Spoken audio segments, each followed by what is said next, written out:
அல்லேலூயா. ஆண்டவருடைய நாமம் மகிமைப்படுவதாக. கர்த்தர் நம்ம ஒவ்வொருவருடைய வாழ்க்கையிலையும் நம்ம எல்லாருடைய குடும்பம், தனிப்பட்ட வாழ்க்கை, நம்முடைய உலகம் எல்லாவற்றிற்கும் சேர்த்து ஒரே தீர்வையாக ஆண்டவராகிய இயேசு கிறிஸ்து சிலுவையிலே நமக்காக இரத்தம் சிந்தினார். அல்லேலூயா. அவர் சிலுவையிலே அவர் பேசின 7 வார்த்தைகளை குறித்து கடந்த ஞாயிற்றுக்கிழமை வேத பாடத்திலே தெளிவாக நாம் தியானித்தோம்.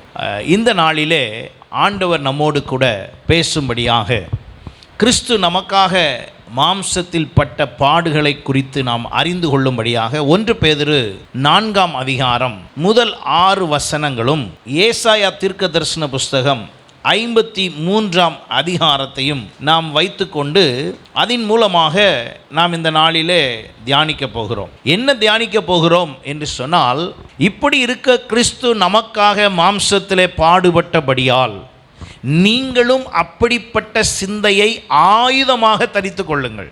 அல்லேலூயா. நாம் இந்த நாளிலே ஆண்டவராகிய இயேசு கிறிஸ்து சிலுவையிலே மரித்தார், மரணமடைந்தார், குட் ஃப்ரைடே என்றெல்லாம் சொல்லி நாம் சொல்லுகிறோம், புனித வெள்ளி என்று. 40 நாட்கள் உபவாசம் இருந்து இதை அனுசரிக்கிறவர்களும் உண்டு. அனுசரித்தவர்கள் அவர்கள் செய்ய வேண்டிய, கடைபிடிக்க வேண்டிய, நாம் செயல்படுத்த வேண்டிய ஒன்று என்னவென்றால், அவர் மாம்சத்திலே பாடுபட்டபடியால் அப்படிப்பட்ட சிந்தையை என்ன செய்யணுமா? ஆயுதமாக தரித்து கொள்ள வேண்டும். ஆயுதம் எதற்கு? எப்போதுமே ஆயுதம் எதற்கு? எதிராய் வருகிற எதிரியை நாம் வீழ்த்துவதற்கு. நாம் ஒரு தவறும் செய்யாமல் நமக்கு ஒரு எதிரி இருக்கிறான். நாம் யாரிடத்திலும் வம்புக்கே போகவில்லை, ஆனால் நமக்கு ஒரு எதிரி இருக்கிறான். அவன் ஏன் எதிராக இருக்கிறான் என்றால், நீங்களும் நானும் நினைப்பது போல நம்ம ஏதோ பெரிய பலசாலின்னு நினச்சிடக்கூடாது. அதனால இல்லை எதிரி. அவன் ஏன் எதிராக இருக்கிறான் என்றால், நம் மூலமாய் கர்த்தர் நாமம் மகிமைப்படக்கூடாது என்பதற்காக. நீங்கள் அதை புரிந்து கொள்ளணும். ஒரே ஒரு காரணம்தான், நம் மூலமாய் இயேசுவின் நாமம் மகிமைப்படக்கூடாது, நம் மூலமாய் இயேசுவின் நாமம் உயர்த்தப்படக்கூடாது. நம் மூலமாய் கர்த்தர் மகிமைப்பட்டார், கர்த்தர் இப்படி கிரியை செய்தார், கர்த்தர் இந்த குடும்பத்தை உயர்த்தினார், கர்த்தர் இந்த குடும்பத்துக்காக யாவையும் செய்தார் என்ற சாட்சி வரவே கூடாது. இது மட்டும்தான் அவனுடைய டார்கெட்.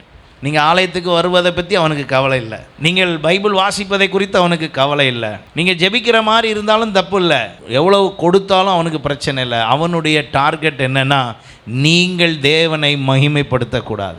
ஏன்னா மகிமைப்படுத்தி விட்டால் நம்மெல்லாம் பரலோகம் போயிடுவோம். உங்கள் மூலமாய் தேவன் மகிமைப்பட்டால் நம்ம நிச்சயமாக எங்கே போயிடுவோம்? பரலோகம் போயிடுவோம். அப்போ அவனுடைய நோக்கம் என்னவென்றால், அவன் வீழ்ந்த இடத்திற்கு நம்ம யாரையும் விடக்கூடாது. நானே விழுந்துட்டேன், நீங்கள் யார் அங்கே போகிறதுக்கு? இதுதான் அவனுடைய மெயின் டார்கெட்.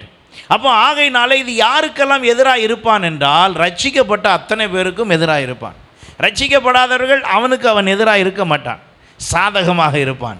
ஆனால் ரட்சிக்கப்பட்டவர்களுக்கு அவன் எப்பொழுது எப்படி தான் இருப்பான்? எதிராக இருப்பான். காரணம், நாம் அவன் விழுந்த ஸ்தானத்தில் நாம் போய் உட்கார போகிறோம், நாம் போய் துதிக்க போகிறோம், நாம் போய் ஆராதிக்க போகிறோம். அப்படி அவன் எதிராய் செயல்பட வரும் பொழுது நம்மிடத்தில் இருக்க வேண்டிய ஆயுதம் என்ன? நம்மிடத்தில் கடைபிடிக்க வேண்டிய அல்லது வைத்திருக்க வேண்டிய ஆயுதம் என்ன? ஏதோ மத ரீதியாக இதை நான் அணுகுவதில்லை. நாம் எந்த ரீதியாக இதை பார்க்க வேண்டும் என்றால், தேவன் நம்மை தெரிந்து கொண்டார், நான் அவருடைய பிள்ளையாக மாற்றப்பட்டிருக்கிறேன், ஆகையினாலே நான் அவருடையவன். அல்லேலூயா. நாம் எல்லாரும் கிறிஸ்தவ மதத்தில் இருப்பதினால் கிறிஸ்தவர்கள் என்பது அல்ல, கிறிஸ்துவை பின்பற்றுவதினால்.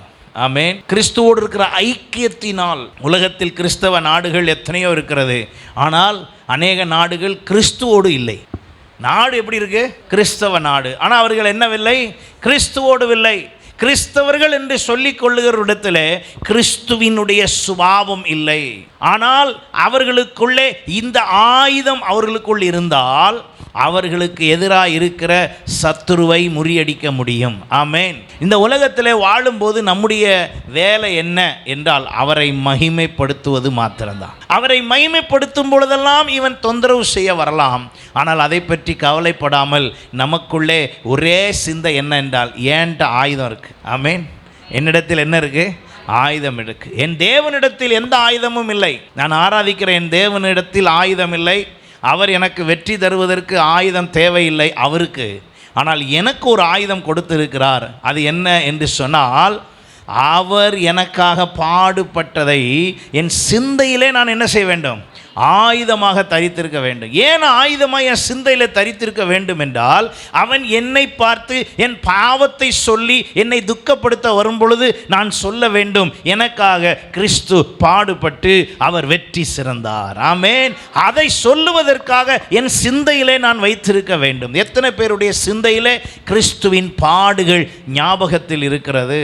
ஏதோ இந்த நாளிலே மாத்திரமல்ல, வருஷத்தின் மாதத்தின் முதல் ஞாயிற்றுக்கிழமை திருவிருந்தில் பங்கு பெறும்போது மாத்திரம் அல்ல, ஒவ்வொரு நிமிடமும் ஒவ்வொரு நாளும் நம்முடைய சிந்தையிலே இயேசு கிறிஸ்து எனக்காக பாடுபட்டார், அவர் சிலுவையில் வெற்றி சிறந்தார். ஹல்லேலூயா.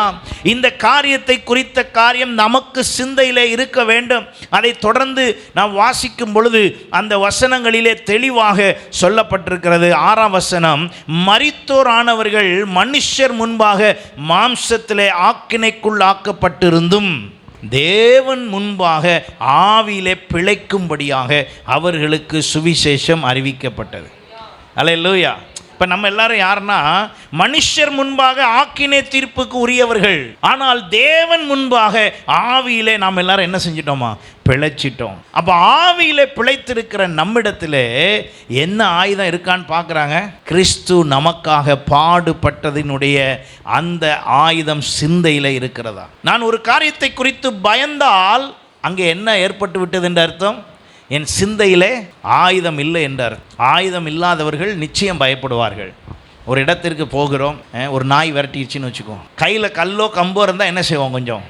கொஞ்சம் தைரியமாக தெரியும் நமக்கு. டக்குன்னு திரும்பி ஓங்கவோ கல்லை எரியவோ அல்லது கம்பை எடுத்து ஓங்கவோ ஏதோ ஒன்று செய்வோம். ஒரு ஆயுதமும் இல்லைன்னு வச்சுக்காங்க.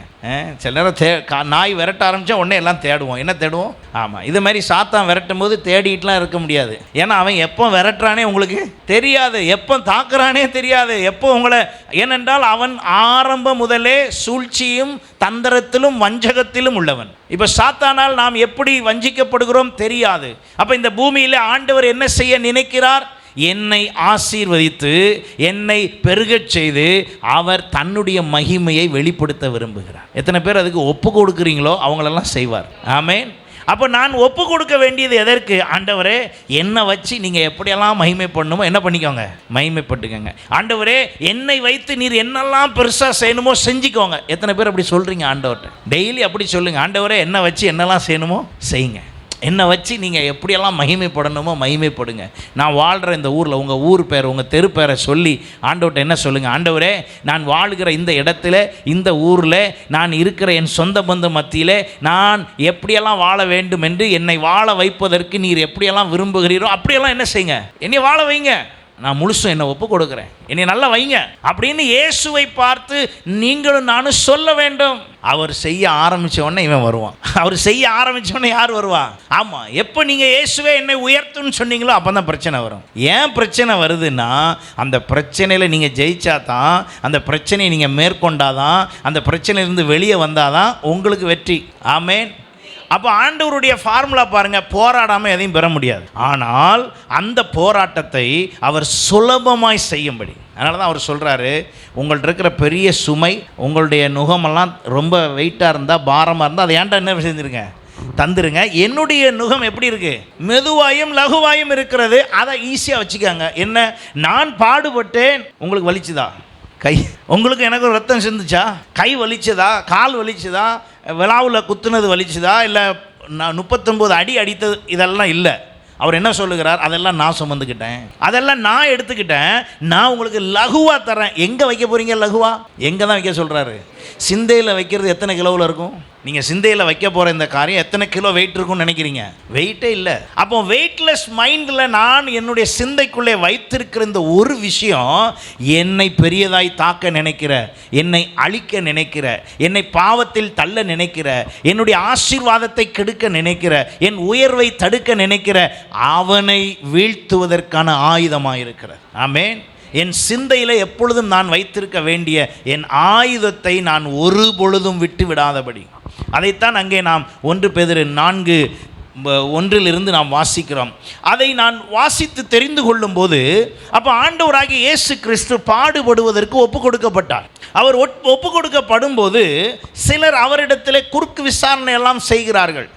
இப்போ உங்களுக்கு என்ன தெரியணும்னு சொல்லியாச்சு. அப்போ இயேசு எனக்காக ஏன் சிலுவையில் பாடுபட்டார் என்றால், என் சிந்தையிலே லகுவாக சுமப்பதற்கு, என் சிந்தையிலே நான் அதை லகுவாக்கி கொள்வதற்கு. நீங்கள் ஆண்டவரோடு இருக்கிற ஐக்கியத்தை விசுவாசித்து உங்கள் சிந்தையிலே ஏற்றுக்கொண்டால் போதுமானது. ஆமென். உங்கள் இருதயத்தில் விசுவாசித்து உங்கள் சிந்தையில் ஏற்றுக்கொண்டால் போதுமானது. அந்த சிந்தை மாத்திரம் இருந்தால் போதும். உங்களுக்கு புரியறதுக்காக இதை சொல்லலாமான்னு தெரில. இப்படி சென்னையில் அங்கே இருக்கிற அது என்ன ஆஸ்பத்திரி சொன்னேன், கீழ்ப்பாக்கத்தில் பைத்தியக்கார ஆஸ்பத்திரி ஒன்று இருக்குது.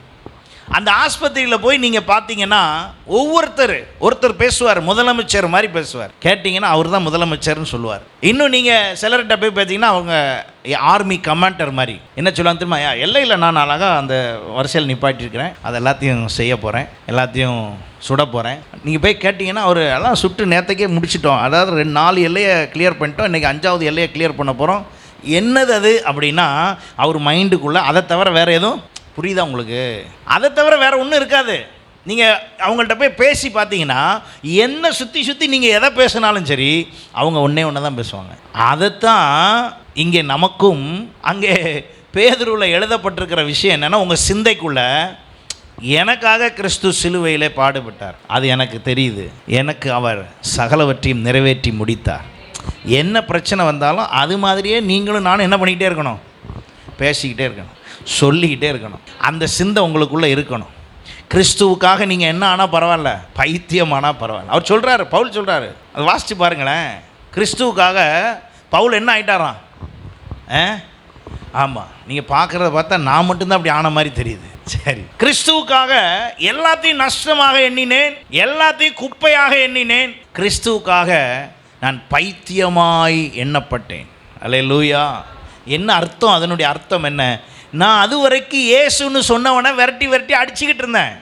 ஆனால் இப்போ இயேசு என்னை சந்தித்தார். இயேசுவினுடைய அந்த சிலுவை பாடு என் சிந்தையில் வந்தது. அன்னையிலிருந்து நான் பேசுகிறதே யாரைத்தான், இயேசுவை தான். வேறு யாரை பற்றி நான் பேச மாட்டேன், அவரை தான் பேசுவேன். அவரை பேசுவதினால் யார் பேசும் பொழுது நான் அடித்து என்னெல்லாம் துன்பப்படுத்தினோ அதெல்லாம் ஏற்கனவே நான் சொல்லி கொடுத்த மாதிரி நான் சொல்லும் போது எனக்கு திரும்ப எல்லாத்தையும் என்ன செய்கிறான். கவனிச்சு பாருங்க, பவுல் என்னெல்லாம் மற்றவனுக்கு செஞ்சாரோ அவ்வளவும் யாருக்கு வந்துச்சு, பவுலுக்கு வந்தது. காரணம் என்ன, இவர் தான் சொல்லி கொடுத்துருக்காரு.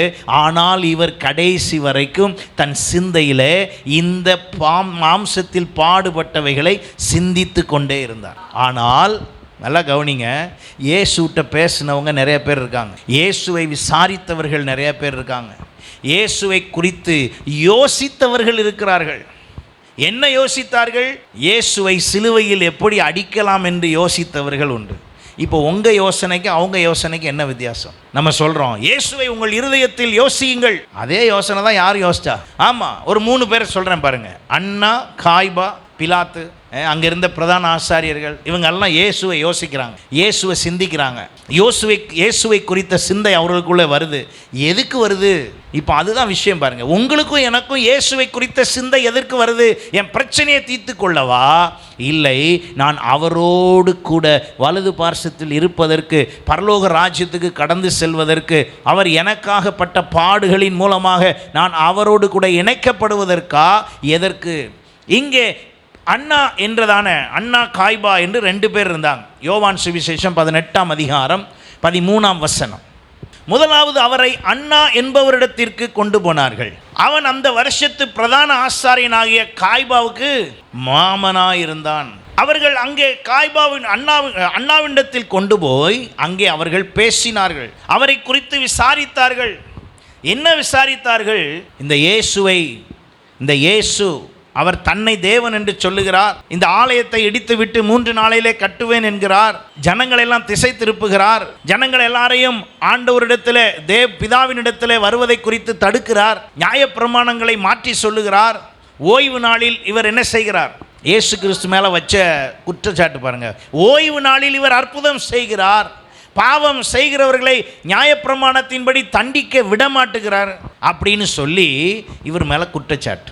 இந்த குற்றச்சாட்டுகளை எல்லாம் விசாரிப்பதற்கு முதல்ல அண்ணாவிடத்தில் போகப்பட்டது. அவன் யார்? அவன் அந்த நாளில் இருந்த விசாரணைக்காரன். அவனிடத்தில் போன பொழுது அவன் என்ன செய்தானா பாருங்க, அவன் அவரை விசாரித்து, நீங்க தொடர்ந்து வசனங்களை வாசிக்கும் போது 24ஆம் வசனம் பாருங்க. பின்பு அண்ணா என்பவன் பிரதான ஆசாரனாகிய காய்வாவினிடத்திற்கு அவரை கட்டுண்டவராக அனுப்பினான். இப்போ இவர் ஒரு தீர்ப்பு கொடுத்து கட்டி அனுப்பியாச்சு. இப்போ அடுத்தது காய்பா கிட்ட போகுது. அங்கே போன உடனே மத்தேயு 26:57 பாருங்க. இயேசுவை பிடித்தவர்களை அவரை பிரதான ஆசாரியனாகிய காய்பாவின் இடத்திற்கு கொண்டு போனார்கள். அங்கே வேத பாரகரும் மூப்பரும் கூடியிருந்தார்கள். இவங்கெல்லாம் யாருன்னா ரோம பேரரசனுடைய பெரியவர்கள், அதாவது ரோமாபுரியில் உள்ளவர்கள். அங்கிருந்ததான போர் சேவகர்கள். அங்கிருந்து வந்த வழிபாடு தான் கத்தோலிக்க வழிபாடு. எங்கிருந்து? ரோம பேரரசிலிருந்து. இயேசுவை சிலுவையில் அடித்தது யாரு தான்? ரோம பேரரசு. அப்போ அவர்கள் செய்த காரியம் என்ன? அவர்கள் அங்கே விசாரிக்கும்படி காய்பாவின் இடத்தில் சென்றார்கள். அவர்களும் யாரை பற்றி தான் பேசுகிறாங்க? இயேசுவை பற்றி பேசுகிறாங்க. இப்போ நம்மளும் யாரை பற்றி தான் பேசிக்கிட்டு இருக்கோம்? இயேசுவை பற்றி தான் பேசுகிறோம். அப்போ வித்தியாசம் எவ்வளோ இருக்குது பாருங்கள். இஸ்ரவேல் தேசத்துக்கு போனால் அங்கே போனாலும் யாரை பற்றி தான் பேசுகிறாங்க? இயேசுவை பற்றி தான் பேசுகிறாங்க. சில நேரங்களில் சில கடைகளுக்கு போனீங்கன்னா எல்லா மத அவர்களுடைய வழிபாட்டு படங்களோடு சேர்த்து யார் படமும் இருக்கும்? இயேசு படமும் இருக்கும். சில பேர்கிட்ட போய் நீங்கள் பேசுனீங்கன்னா அவங்க சொல்லுவாங்க, எனக்கு எல்லா தெய்வமும் ஒன்று, இயேசுவையும் தெரியும். ஆனால் எல்லாரும் சொல்வதற்கும் இயேசு என்று பேசுவதற்கும் இயேசுவை குறித்து அறிவிப்பதற்கும் இஸ்ரவேல் தேசத்தில் நீங்கள் போனீர்கள் என்றால் இயேசு செய்த அற்புதத்தை மனப்பாடமாக நீங்களும் நானும் பேசுவதை விட பிரமாதமாய் பேசுகிறவனெல்லாம் உண்டு. அவர்களுடைய சிந்தையில் இருக்கிற சிந்தை வேறு, நமக்குள் இருக்க வேண்டிய சிந்தை வேறு. எத்தனை பேருக்கு வித்தியாசம் புரியுது? இந்த உலகத்தில் உள்ளவர்களுக்குள்ளே இயேசுவை குறித்து இருக்கிற சிந்தை வேறு, ஆனால் அவரை பின்பற்றுகிற நமக்குள் இருக்கிற சிந்தை வேறு. இதை புரிந்து நாம் செயல்பட்டு சரியாய் நாம் அந்த புரிதலுக்குள்ளே கொண்டு வந்தோம் என்றால் நிச்சயமாகவே நம்முடைய வாழ்க்கையிலே ஒரு பெரிய ஆசீர்வாதமும் விடுதலையும் உண்டாகும். எந்தெந்த விதத்திலெல்லாம் சாத்தான் உங்களை மடங்கடித்து வைத்திருக்கிறானோ, எந்தெந்த விதங்களிலெல்லாம் உங்களை மகிமைப்பட விடாதபடி உங்களுடைய பிஸ்னஸ், உங்களுடைய குடும்ப நிலைமைகள் இவைகளிலே வளர விடாமல் வைத்திருக்கிறானோ, அவைகளிலெல்லாம் அங்கே அந்த சிந்தை உருவானால் போதும். அல்லேலூயா. அந்த சிந்தையை கொண்டு வந்தால் போதும், கர்த்தர் அங்கே ஒரு பெரிய மாற்றத்தை வைத்திருக்கிறார். அதை தொடர்ந்து அங்கே நீங்கள் வாசிக்கும் பொழுது அவர்கள் எல்லாரும் என்ன செய்தார்களாம் பாருங்க. கட்டுண்டவராக யோவான் 18ஆம் அதிகாரம் 24ஆம் வசனத்தில் நான் வாசித்தோமே, 28ஆம் வசனம், அவர்கள் காய்பாவின் இடத்தில் இருந்து இயேசுவை தேசாதிபதியின் அரண்மனைக்கு கொண்டு போனார்கள். அப்பொழுது விடியற்காலமாக இருந்தது. தீட்டுப்படாமல் பஸ்காவை புசிப்பதற்காக அவர்கள் தேசாதிபதியின் அரண்மனைக்குள் பிரவேசியாதிருந்தார்கள். அதன் பின்பு அங்கிருந்து அவர்கள் எங்கே கொண்டு போனாங்கன்னு எழுதியிருக்குன்னா 31ஆம் வசனத்தில் பாருங்க. அப்பொழுது பிலாத்துட்ட கொண்டு போயிட்டாங்க. இப்போ இவங்க எல்லாரும் யாரை பற்றி பேசுகிறாங்க? இயேசுவை குறித்து பேசுகிறார்கள். நல்ல கவனிங்க. இயேசுவை குறித்து உலகம் என்ன பேசுகிறது என்பதல்ல, இயேசுவை குறித்து உலகம் என்ன சிந்திக்கிறது என்பதல்ல, இயேசுவை குறித்து நீங்களும் நானும் என்ன சிந்திக்கிறோம். அல்லேலூயா. நம்முடைய சிந்தை என்னவா இருக்கிறது? இயேசுவை குறித்து என்னுடைய சிந்தை என்னவா இருக்கிறது? நானும் உலகத்தை போல சிந்தித்தேன் என்றால் ஆலயம் தேவையில்லை உங்களுக்கு. நானும் உலகத்தை போல சிந்திப்பேன் என்றால் சபையினுடைய ஐக்கியம் தேவைப்படாது. நானும் உலகத்தை போல சிந்திப்பேன் என்றால் இந்த மாம்சமும் இரத்தமும் ஆகிய திருவிருந்த ஐக்கியம் தேவைப்படாது. நானும் உலகத்தை போல சிந்திப்பேன் என்றால் அவருக்காக கொடுக்கவும் முடியாது, அவருடைய ஆராதனையிலே ஜெபத்திலே பங்கு பெறுவதற்கு ஆர்வமே இருக்காது. ஏன்? உலகத்தை போலவே நானும் யாரை யோசிக்கிறேன்? இயேசுவை யோசிக்கிறேன். நீங்களும் நானும் அவர் பட்ட பாடுகளை சிந்தையில் வைத்திருந்தால் நமக்கு நேரம் கிடைக்கும் போதெல்லாம் நம்ம எங்கே உட்காந்துருப்போம்? அவருடைய ஆலயத்தில் உட்காந்துருப்போம். வாய்ப்பு கிடைக்கும் போதெல்லாம் ஆலயத்தில் வந்து அமர்ந்திருப்போம். காரணம் என்ன? என் சிந்தைக்குள்ளே கிறிஸ்து எனக்காக பட்ட பாடுகள் உணர்த்தப்படுகிறது. ஐயோ, என்னை மீட்பதற்குத்தானே. அப்போ என் வேலைகள், உலக பிரகாரமான காரியங்கள், நான் செய்ய வேண்டிய பிஸ்னஸ், நான் போக வேண்டிய என்னுடைய வருமானத்துக்கு அடுத்த காரியங்கள், அதெல்லாம் நான் செய்வதற்கு ஆண்டவர் தடை செய்யவில்லை. அந்த வேலைகள் எல்லாம் நமக்கு இன்னும் லகுவாக்கி தருவதற்கு அவர் வல்லவராக இருக்கிறார். காரணம், இந்த உலகத்தில் எந்த வேலையும் அவருக்கு தெரியாத வேலை இல்லை. எல்லாம் அவருக்கு தெரியும். சகலமும் அவருக்கு புரியும். ஆமென். சகலமும் அவருக்கு தெரியும். சில வேளையில் இன்ஜினியர்ஸோ அல்லது வேற பிஸ்னஸ் செய்கிறவர்கள் சில நேரத்தில் ஜெபிக்கும்படி என்னிடத்தில் கேட்கும்போது நானே அவர்களுக்கு விளக்கம் கொடுத்துருக்குறேன். அப்போ நான் அதெல்லாம் படிச்சிருக்கேனா? இல்லையே. நான் அதெல்லாம் எனக்கு பழக்கம் இருக்கா, அனுபவம் இருக்கா, பிஸ்னஸ் அனுபவம் இருக்கா? இல்லை. ஆனால் அதை வெளிப்படுத்தின ஆண்டவர் சகலமும் அறிந்தவர். நான் அப்படி வெளிப்படுத்தி சொல்லும்போது அவர்கள் என்னிடத்தில் கேட்ட கேள்வி, உங்களுக்கு இதில் அனுபவம் இருக்கிறதா? எனக்கு அனுபவம் தேவையில்லை, உங்களுக்கு கொடுத்தவரே எனக்குள் இருக்கிற ஆவியானவர், உங்களுக்குள் வைத்திருக்கிறவரே எனக்குள் இருக்கிற தேவன், அவர் வெளிப்படுத்துவார், நான் சுலபமாய் சொல்ல முடியும். ஆமேன். இந்த அனுபவத்துக்குள்ளே தான் நம்முடைய சிந்தையிலே கிறிஸ்து எனக்காக பாடுபட்டார். எத்தனை பேர் அதை நீங்கள் யோசிக்கிறீங்க? இப்படி கேட்கக்கூடாது. ஒரு நாளைக்கு ஒரு முறையாவது சிந்திக்கிங்களான்னு. அந்த அளவுக்கு வரிசையில் வைக்க வேண்டிய விஷயம் அல்ல. ஆமேன். என்னை மீட்பதற்காக என் இயேசு சிலுவையிலே மரித்தார். என்னை மீட்பதற்காக அவர் இரத்தம் சிந்தினார். என்னை மீட்பதற்காகவே அவர் பாடுகளை ஏற்றுக்கொண்டார். அந்த பாடு எனக்கு இப்போ என்னவா இருக்குது? ஆயுதமாக இருக்கு. என்றோ ஒரு நாள் இந்த உலகத்தில் சட்டத்தை எழுதின அம்பேத்கர் என்ன சொல்கிறோம்? ஏதாவது பிரச்சனை வந்தால் உடனே என்ன சொல்கிறோம்? அம்பேத்கர் எழுதின சட்டம். உடனே இங்கே ஏதாவது பெண்களுக்கு பிரச்சனை வந்தால் இந்த ஊரில் வாழ்ந்த பெரியார் அவர்கள் பேசினது, இப்படின்னு உலகத்தில் நிறைய என்ன செய்கிறாங்க? பேசுகிறாங்க. ஆனால் நம்ம எப்போ பேசினாலும் எதைத்தான் பேசணும்? நம்ம யாரை பேசணும்? நாம் சொல்லும் பொழுதெல்லாம் கிறிஸ்து எனக்காக பாடுபட்டு என்னை மீட்டார். அல்லேலூயா. அந்த மீட்பினால் நான் சகலவற்றிலும் ஆசீர்வாதமாக இருப்பேன். இந்த பிலாத்தினிடத்தில் வந்த பொழுது அங்கே அவர்கள் பேசின காரியங்கள் எல்லாவற்றையும் மத்தேயு 27ஆம் அதிகாரம் 17ஆம் வசனத்தில் பாருங்கள். இந்த பிலாத்திடத்தில் வரும் பொழுது பிலாத்தினுடைய மனைவிக்கு ஆண்டவர் ஒரு சொப்பனம் கொடுக்குறார். நீங்கள் அந்த அதிகாரத்தில் வாசிப்பீர்கள் என்றால் தெரியும். நான் இப்போ அதுக்குள்ளே ரொம்ப போக விரும்பவில்லை. அப்போ அவள் ஒரு செய்தி அனுப்புகிறாள். என்ன அனுப்புகிறாள்னா, நீர் இந்த இயேசுவுக்கு தீர்ப்பு என்ன செய்யக்கூடாது? சொல்லக்கூடாது. அந்த தீர்ப்பு சொல்வீரானால் அது நமக்கு பாதிப்பை உண்டாக்கும். நீர் ஆகையினாலே அந்த தீர்ப்பு என்ன செய்யக்கூடாது? சொல்லக்கூடாது அப்படின்னு சொல்லி உணர்த்தின உடனே இப்போ என்ன சொல்கிறார் பாருங்கள். 17ஆம் வசனம். பொறாமையினாலே அவரை ஒப்பு கொடுத்தார்கள் என்று பிலாத்து அறிந்து, கலகம் அதிகமானதே அல்லாமல் தன் பிரயத்தனத்தினாலே பிரயோஜனம் ஒன்றுமில்லை என்று பிலாத்து கண்டு தண்ணீரை அள்ளி ஜனங்களுக்கு முன்பாக கைகளை கழுவி, இந்த நீதிமானுடைய இரத்த பழிக்கு நான் குற்றமற்றவன், நீங்களே பார்த்து கொள்ளுங்க. அவர் சொல்லுகிறார், இது யார்? இவர் யாரு? நீதிமான். இவர் யார்? நீதிமான். இவரை விசாரித்தவன் சொல்லுகிற வார்த்தை என்னவென்றால், இவர் நீதிமான். அவர் தீர்ப்பே சொல்றார், இவர் நீதிமான். ஆனால் நான் தண்டிக்க முடியாது, ஆகையினாலே நீங்களே தீர்ப்பு சொல்லுங்கள் என்று சொல்லி அவர்களிடத்தில் பேசின பொழுது அங்கே இருந்தவர்கள் எல்லாரும் சொன்ன காரியம் என்ன? நீங்கள் இயேசுவை சிலுவையில் என்ன செய்ய வேண்டும்? அடிக்க வேண்டும்.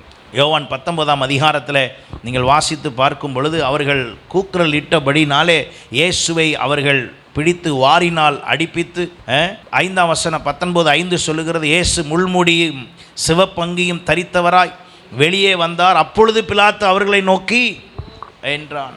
6ஆம் வசனம் பாருங்கள். பிரதான ஆசாரியரும் சேவகரும் அவரை கண்டபோது சிலுவையில் அறையும் சிலுவையில் அறையும் என்று என்ன செய்தாங்களாம்?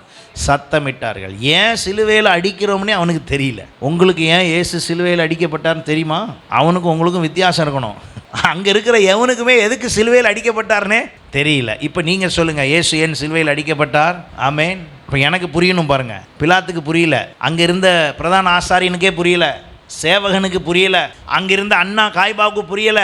நம்ம ஏன் இயேசுவை சிலுவையில் அடிக்க சொல்கிறோம்னே தெரியல. ஆனால் ஏன் அடிக்க சொல்கிறோம்னு தெரியாமலே எதில் அடின்னு சொல்கிறான்? சிலுவையில் அடி. ஆனால் உங்களுக்கும் எனக்கும் சிலுவையில் இயேசு ஏன் அடிக்கப்பட்டார் என்பது 100% நமக்கு என்ன செஞ்சிருக்கணும்? தெரிந்திருக்க வேண்டும். என்னுடைய இருதயத்துக்குள்ளே இயேசு ஏன் சிலுவையில் அடிக்கப்பட்டார்? என்னை மீட்பதற்காக, எனக்காக அவர் பாடுகளை ஏற்றுக்கொண்டார் என்ற சிந்தை எனக்குள் இருக்க வேண்டும். அண்ணா காய்பாவுக்குள்ளே இருக்க வேண்டிய அவசியம் இல்லை, பிலாத்துக்குள்ளே இருக்க வேண்டிய அவசியம் இல்லை, தேசாதிபதிக்குள்ளே இருக்க வேண்டிய அவசியம் இல்லை, அங்கிருந்த சேவகனுக்கு தெரியாது சிலுவையில் ஏன் அடித்தானே தெரியாது. அப்போ இயேசுவை சிலுவையில் அடித்தவனுக்கு ஏன் என்று தெரியாது, ஏன் அடிக்கிறோம்னே தெரியாது. இன்றைக்கு நிறைய நேரம் சபைகளை துன்பப்படுத்துகிறவர்கள் இந்த இந்திய தேசத்திலேயும் மற்ற நாடுகளிலேயும் இருந்து துன்பப்படுத்துகிறார்களே, துன்பப்படுத்துகிறவனுக்கு ஏன்னு தெரியாது. அவனுக்கு இன்ஸ்ட்ரக்ஷன் வந்தது, வந்து செய்தான், அவ்வளோதான். போய் அடி என்று சொல்லப்பட்டது, அடித்தான். ஏன் என்று தெரியாது. இந்த சபையை அடிக்கிறோமே, இந்த சபை என்னதான் செய்யுது, இந்த சபையில் என்னதான் நடக்குது, இந்த சபைக்குள்ள என்னதான் இருக்குது, சிலுவையை நம்ம ஏறி அங்கே மேலே இருக்கிற சிலுவையை முறித்து போடுகிறோமே, அதை தீ வைக்கிறோமே, இந்த சிலுவையில் என்ன இருக்கிறது, ஒரு நிமிஷம் யோசித்தான்னா அதை அவன் செய்ய மாட்டான். ஆமென். இன்றைக்கு நம்முடைய குறைபாடுகள் என்னவென்றால், இந்த சிலுவையினுடைய பாடுகளை குறித்த காரியத்தை தியானிப்பதும் சொல்வதும் குறைவாக இருக்கிறது. நாம் அதை பற்றி தான் அதிகமாக என்ன செய்யணும், பேசணும். ஏன்னா சிலுவையை பற்றிய உபதேசம் கெட்டு போகிறவனுக்கு எப்படி இருக்குதான், பைத்தியமாக இருக்குது. நமக்கோ அது எப்படி இருக்கிறது, தேவ பலனாக இருக்கிறது. பிலாத்துக்கு தேவ பலன் வராது, அதை பற்றி அவனுக்கு தெரியாது. அண்ணா காய்பாவுக்கு தேவ பலன் தெரியாது. பிரதான ஆசாரியனுக்கே தெரியல.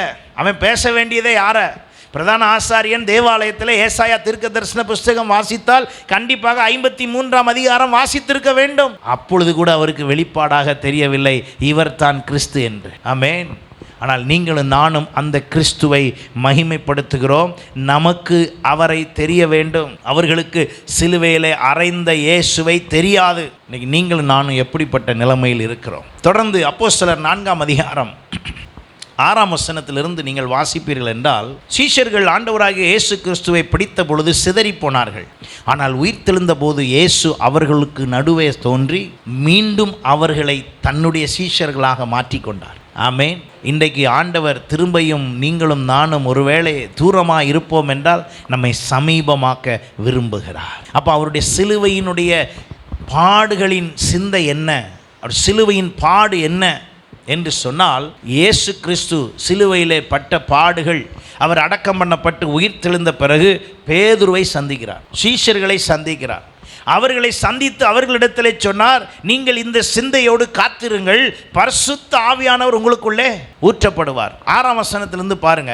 பிரதான ஆசாரியனாகிய அன்னாவும் காய்வாவும் யோவானும் அலெக்சந்தரும் பிரதான ஆசாருடைய குடும்பத்தார் யாவரும் எருசலேமிலே கூட்டம் கூடி அவர்களை நடுவே நிறுத்தி, நீங்கள் எந்த வல்லமையினால் எந்த நாமத்தினால் இதை செய்தீர்கள் என்றார். எங்கே உள்ள மேட்ரு, எங்கே பிரச்சனை என்றால், 3ஆம் அதிகாரத்தில் அப்போஸ்தலர் 3 பேதுரும் யோவானும் ஒரு சப்பானி என்ன பண்ணிட்டாங்க, எழுப்பிட்டாங்க. அதுக்கு பிறகு நிறைய அற்புதம்லாம் நடந்துருச்சு. எந்த விதத்தில், இயேசு பாடுபட்டதினுடைய காரியத்தை தங்கள் சிந்தையிலே வைத்திருந்தபடினால். இதுக்கு முன்பு இதே பேதுருட்ட இயேசு யாருன்னு கேட்டால் என்ன சொல்லிட்டு இருக்கான், அவரை யாருன்னு எனக்கு தெரியாது, சபிக்கவும் சத்தியம் பண்ணவும் தொடங்கினான். ஆனால் எப்பொழுது அவர்களுக்குள்ளே ஆவியானவர் ஊற்றப்பட்டு இந்த சிந்தை அவர்களுக்குள் வந்ததோ, இப்பொழுது அவன் சொல்லுகிறான், என்னிடத்தில் உள்ளதை உனக்கு தருகிறேன். யார் இருக்கா உங்ககிட்ட, எனக்குள்ளே இயேசு இருக்கிறார். இப்போ உங்கள்கிட்ட என்கிட்ட யார் இருக்கிறா, இயேசு இருக்க வேண்டும். நான் இயேசுவோடு இருக்கிறேன் அல்ல, இயேசு எனக்குள் இருக்கிறார். ஆமென். ரெண்டுக்கும் வித்தியாசம் இருக்குது. ஏன் இயேசு கூட இருக்கேன்னா, சில நேரம் வேறு யார் கூடயும் நான் என்ன செய்வேன், இருப்பேன்னு அர்த்தம் இல்லை. இயேசு எனக்குள் இருக்கிறார். அப்போ இயேசு எனக்குள் இருக்கும்போது தான் நான் இன்னொருத்தருக்கு இயேசு என்ன செய்ய முடியும், கொடுக்க முடியும். என்கிட்ட இல்லாத ஒன்றை கொடுக்க முடியாது. திடீர்னு என்கிட்ட பாஸ்டர் ஒரு 1000 ரூபா கொடுங்கன்னா இந்த பர்ஸில் என்ன செய்யணும், இருக்கணுமே.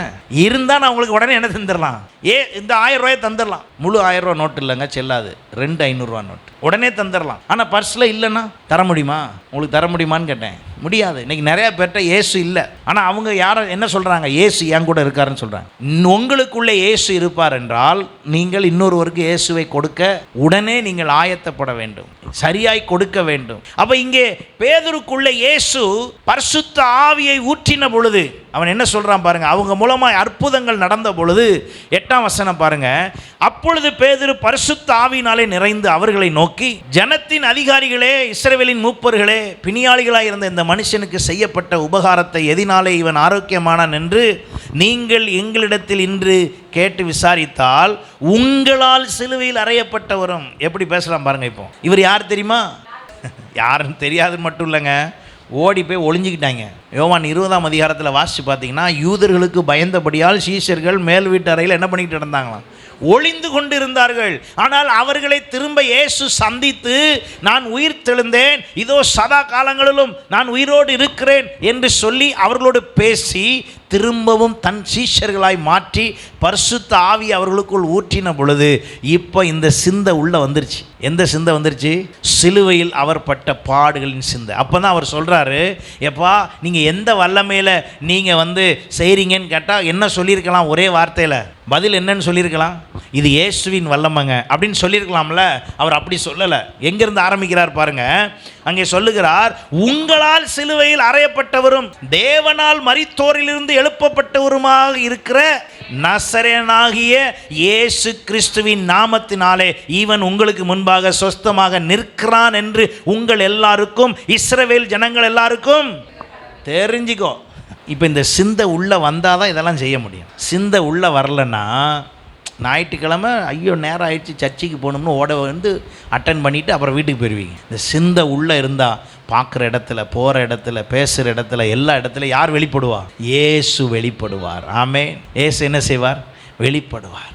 இயேசுவை வெளிப்படுத்தணும். நான் என்னுடைய காரில் நம்ம ரெகுலராக கொடுக்குற அந்த ட்ராக்ஸ் வச்சுருக்கிறேன். அப்போ ஒரு நாள் ஒரு ஹோட்டலில் சாப்பிட்டுட்டு இடையில ஒரு நண்பர் வந்திருந்தார். அப்போது சாப்பிட்டுட்டு அங்கே இருந்த வாட்ச்மேன் நம்ம ரிவர்ஸ் எடுக்கும் போது பார்ப்பாங்க பாருங்கள். அப்போ அவங்களுக்கு ஏதாவது கொடுப்போம். நான் எப்போதுமே அதை கொடுக்கும்போது சேர்த்து என்ன கொடுத்துருவேன்? ஒரு ட்ராக்ஸ் கொடுத்துருவேன். 2 பேர் இருந்தாங்க. ஆளுக்கு 10 ரூபா ஒரு ட்ராக்ஸ் கொடுத்தாச்சு. ஒருவர் வாங்கி சிரிச்சுக்கிட்டே உள்ளே வச்சுக்கிட்டார். இன்னொருத்தர் நான் காரை எடுத்து மறைகிற வரைக்கும் பார்க்குறேன், உட்காந்து வாசிக்க ஆரம்பிச்சிட்டார். ஆமே. அது உள்ள வேற ஒன்றும் இல்லை, வசனம் தான் இருக்குது. நான் அதனால தான் அதை ரொம்ப ப்ரிப்பேர் பண்ணி கொடுக்குறேன். வேறு எழுதலாம் இல்லை. வசனம், வார்த்தை தான் கிரியை செய்யும்.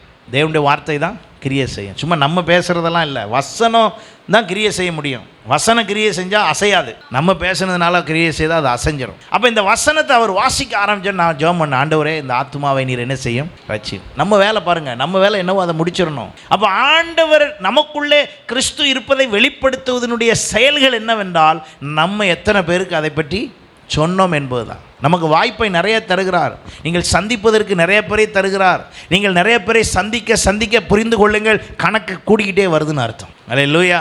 ஆமாம். உங்களை ஆண்டவர் திடீர்னு மகளிர் சுய குழுவில் உங்களை தலைவி ஆக்கிட்டாருன்னா அர்த்தம் என்னென்னா, உங்களுக்கு பெரிய பொறுப்பு கொடுத்துருக்காருன்னு அர்த்தம். தலைவியாகி ஒருத்தருக்கும் அறிவிக்கலைன்னா வச்சுக்குவார். ஓஹோ அப்படியா, எவ்வளோ பேருக்கு உன்னைய வச்சேன், நான் வச்சுக்கிறேன், ஒரு இடத்துல இருக்குது உனக்கு.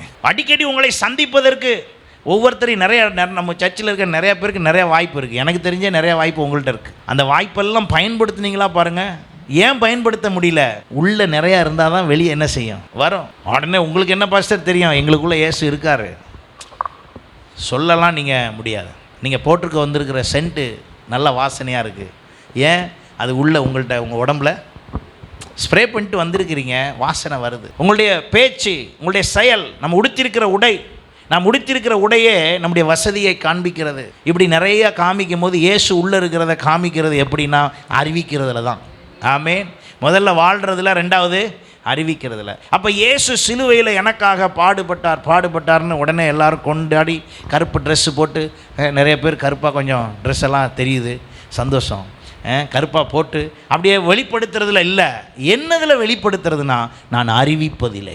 என் சிந்தையில் ஆயுதமாய் தரித்து அவரை நான் அறிவிப்பதில்லை. அல்லேலூயா. அப்போ அந்த வாய்ப்புகள் நிறையா வர இப்போ பேதுருக்கு ஒரு வாய்ப்பு வருது பாருங்கள். பயந்து கொண்டிருந்தவனுக்கு ஒரு வாய்ப்பு வருகிறது. நீ எதில் அற்புதம் செய்கிறாய்? அவர் சொல்லுகிறார், நீங்கள் சிலுவையில் அடித்த அந்த இயேசு யார் தெரியுமா? ஆமென். அந்த இயேசு யார் தெரியுமா? அந்த இயேசுவினுடைய வல்லமை தான் இது. அவர் உயிர் தெழுந்திருக்கிறார். உயிர் தெழுந்தவர் எங்களுக்குள்ளே வாசம் பண்ணுகிறார்.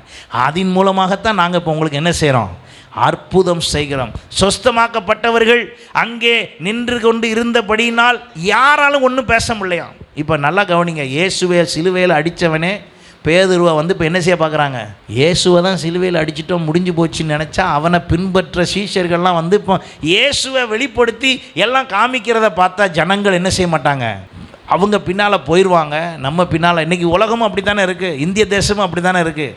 இயேசுவினுடைய வல்லமையை சபைகள் அங்கங்கே நடந்து ஊழியம்லாம் நடந்துட்டால் என்ன நடக்கும்? ஜனங்கள் ரட்சிக்கப்பட்டுருவாங்கன்னு நல்லா யாருக்கு தெரியுதுங்க? எதிராக இருக்கிறவனுக்கு தெரியுது, எதிராய் செயல்படுகிறவனுக்கு தெரியும். ஆகையினால தான் சபையை நிறுத்தாவிட்டால் யார் இருக்க மாட்டானா? ரட்சிக்கப்படாதவன் இருந்தால் தான் அவனுக்கு வேலையாகும். ரட்சிக்கப்பட்டவனிடத்துல நீங்களும் நானும் ரட்சிக்கப்பட்ட நம்மிடத்தில் தேவனுக்கு விரோதமானதை சொன்னால் நம்ம என்ன செய்ய மாட்டோம்? செய்ய மாட்டோம் என்பது நல்லா தெரிந்திருக்கிறது. ஆகையினால தான் அவர்கள் எல்லாம் என்ன செய்தாங்களாம் பாருங்க, இவர்களை கொலை செய்யும்படி வந்தார்கள். யாரை? சீஷர்களை கொலை செய்யும்படி. பயமுறுத்த வேண்டும் என்று சொல்லிக்கொண்டு 17ஆம் வசனம் பாருங்க. ஆகிலும் இது அதிகமாய் ஜனத்துக்குள்ளே பரம்பாதபடிக்கு இது முதல் ஒருவரோடும் இந்த நாமத்தை குறித்து பேசக்கூடாது என்று அவர்களை உறுதியாய் பயமுறுத்தி கொண்டு சொல்லிக்கொண்டு அவர்களை அழைத்து இயேசுவின் நாமத்தை குறித்து எவ்வளவும் பேசவும் போதிக்கவும் கூடாது என்று அவர்களுக்கு கட்டளையிட்டார்கள். பேதுரும் யோவானும் அவர்களுக்கு பிரயோஜனமாக, தேவனுக்கு செவி கொடுப்பதை பார்க்கிலும் உங்களுக்கு செவி கொடுக்கிறது தேவனுக்கு முன்பாக நியாயமா இருக்குமா என்று நீங்கள் பாரியா. ஓம் பேச்சு கேட்கவா ஆண்டவர் பேச்சு கேட்கவா? ஓம் பேச்சு கேட்கவா ஆண்டவர் பேச்சு கேட்கவா? ஆண்டவர் பேசுன்றாரு, நீ என்ன செய்யாதன்ற? பேசாதன்றார். ஆண்டவர் சொல்றாரு, உலகம் எங்கும் போய் சர்வ ஜாதியும் என்ன செய்யுங்க, சகல ஜாதியும் சீஷராக்குங்கள். அவரு சொல்றாரு, நீ என்ன சொல்ற? பேசாத. நீ மதமாட்ட தடை சட்டம்ன்ற, ஆனா ஆண்டவர் என்னைய போய் சொல்லுன்றாரு. நீ என்னைய தெருவில் நின்று இயேசு அறிவிக்காதன்னு சொல்ற, ஆண்டவர் சொல்லுகிறார் நீ போய் சொல்லு என்று. தேவனுக்கு செவி கொடுப்பதை பார்க்கிலும் உங்களுக்கு செவி கொடுப்பது தேவனுக்கு முன்பாக நியாயமா இருக்குமா? அப்ப எனக்கு நியாயமாய் தோன்றுகிறது, இயேசு நல்லவர், இயேசு இரட்சகர், இயேசுவே பரிகாரி, இயேசுவே உங்கள் பாவங்களை சுமந்து தீர்க்கிற தேவ ஆட்டுக்குட்டி, அவரே சிலுவையிலே உங்களுக்காக பாடுபட்டார் என்பதை சொல்வதற்குத்தானே என்னை கர்த்தர் வைத்திருக்கிறார் என்ற தைரியம் நமக்குள் வர வேண்டும் என்றால், அவர் பாடுபட்டது என் சிலுவையிலே, அவர் பாடுபட்டது எனக்காக பாடுபட்டது என் சிந்தையிலே வந்தால் தான் தைரியம் வரும். ஆமென். சிந்தையில் வரலன்னா தைரியமே வராது. எல்லாம் மைக்கெல்லாம் ஆஃப் பண்ணு அப்படின்னா உடனே போய் ஆஃப் பண்ணிடு. நீ என்ன செஞ்சிருவ? நான் ஆஃப் பண்ண முடியாது சொல்ல முடியுமா? ஆமேன். பாஸ்டர் இன்னைக்கு கொஞ்சம் சூடாக இருப்பார் போல தெரியுது. இல்லை, ஆமேன். ஊழியத்துக்கு வரும்போதே எதுக்கும் சேர்த்து தான் வந்திருக்கு. போனாலும் பரவாயில்ல. யாருக்காக சொல்லுங்கங்க? ஆண்டவருக்காக. ஆண்டவருக்காக மரிப்பதற்கு ஆயத்தமாக தான் எதுக்கும் வந்திருக்கு, ஊழியத்துக்கும் வந்திருக்குது. இந்த ஊழியம் செய்வதற்கே வந்தது அப்படித்தான். முடிவு என்ன தெரியுமா? தெரியும். இந்த உலகத்தில் எவனும் என்னை சிறை சேதம் பண்ணவில்லை என்றால் நான் நிச்சயமாக கர்த்தருக்குள்ளே மரித்து பரலோக ராஜ்யத்துக்கு செல்வேன். ஆமென். அவன் அப்படி செய்தாலும் நான் எங்கே செல்வேன்? பரலோக ராஜ்யம் செல்வேன். அவ்வளோதான். முறைதான் வேறையே ஒழிய அதற்கு ஒன்றும் பயப்படுவதற்கு ஒன்றும் இல்லை. காரணம் என்ன? நமக்குள் இருக்கிற என்னதுங்க? சிந்தை. என்ன சிந்தை? எனக்காக அவர் பாடுபட்டார். பேதுரு அந்த பாடுபட்டதை உணர்ந்தபடினாலே தைரியமாய் சொல்லுகிறான். ஓம் பேச்சு கேட்கவா ஆண்டவர் பேச்சு கேட்கவா? அவர் சொல்றார் போய் சொல்லுன்னு, நீ சொல்ற சொல்லாதன்னு நான் என்ன செய்யறது? அவர் சொல்லிட்டு சொல்றாரு, நாங்கள் கண்டவைகளையும் கேட்டவைகளையும் பேசாமல் இருக்க கூடாதே என்றார்கள். நடந்த சங்கதிகள் எல்லாம் தேவனை மகிமைப்படுத்தினபடினால் ஜனங்களுக்கு பயந்து அவர்களை தண்டிக்க வகை ஒன்றும் காணாமல் அவர்களை பயமுறுத்தி. இன்னைக்கு உலகத்தில் என்ன நடக்குன்னு உங்களுக்கு புரியுதா? இதான் இந்த ஆவியை இன்றைக்கும் கிரியை செய்து நம்மளை நெருங்கி வந்து கிரியை செய்கிறது. ஆனால் நாம் தேவன் சொல்லி இருக்கிறபடி நீங்கள் உலகம் எங்கும் போய் சகல ஜாதிகளை என்ன ஆக்குங்கள்? சீஷராக்குங்கள். வாய்ப்பு கிடைக்கிற இடத்துல இயேசுவை பறைசாற்றுங்கள், இயேசுவை சொல்லுங்கள், இயேசுவை அறிவியுங்கள். அதை சொல்வதற்கு எனக்குள்ளே அவர் பாடுபட்ட சிந்தை இருந்தால் நான் அதை செய்ய முடியும். சிந்தை இல்லை என்றால் நான் அதை செய்ய முடியாது. ஏன்?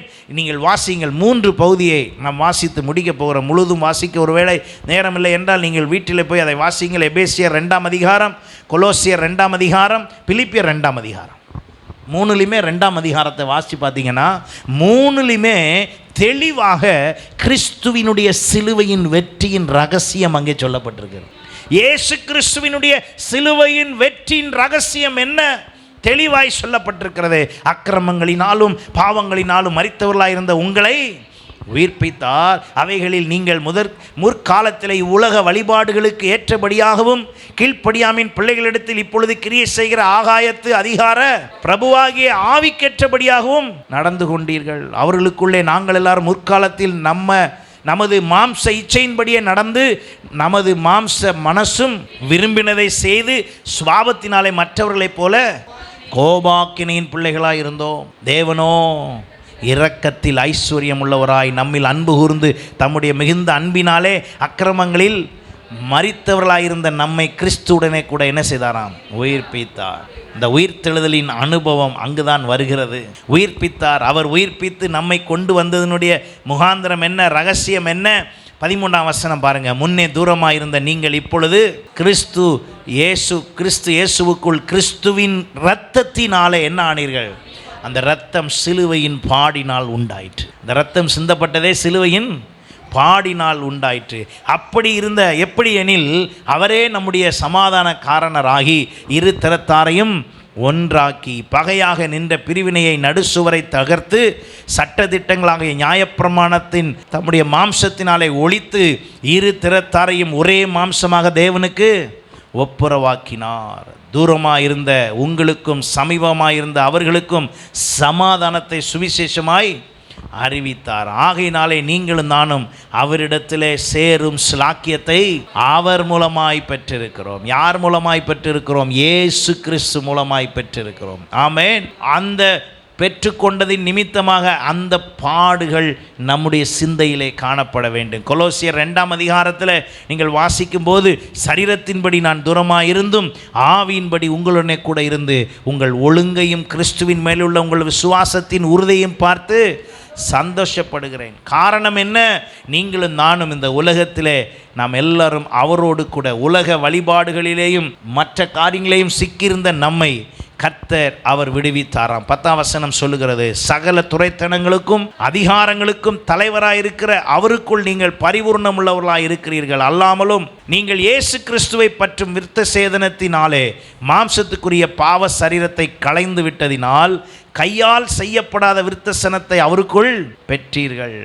ஞான ஸ்நானத்தின் அவரோடு கூட அடக்கம் பண்ணப்பட்டவர்களாகவும் அதிலே அவரை மரித்தொழுந்து எழுப்பின தேவனுடைய செயலின் மேலுள்ள விசுவாசத்தினாலே அவரோடு கூட எழுந்தவர்களாகவும் இருக்கிறீர்கள். ஞான ஸ்நானத்தினுடைய முக்கியத்துவமே அதுதான். அப்படி எனக்குள்ளே கர்த்தர் வந்தபடினாலே நான் என்ன செய்யப்பட்டேன்? நீங்கள் தொடர்ந்து வாசிக்கும் போது 14ஆம் வசனம், நமக்கு எதிரடையாகவும் கட்டளைகளால் நமக்கு விரோதமாகவும் இருந்த கையெழுத்தை குலைத்த. எல்லாரும் வேதத்தை எடுத்து பார்க்குறீங்களா? ஜீசஸ். கொலோசியர் 2ஆம் அதிகாரம் 14ஆம் வசனத்திலிருந்து பாருங்கள்.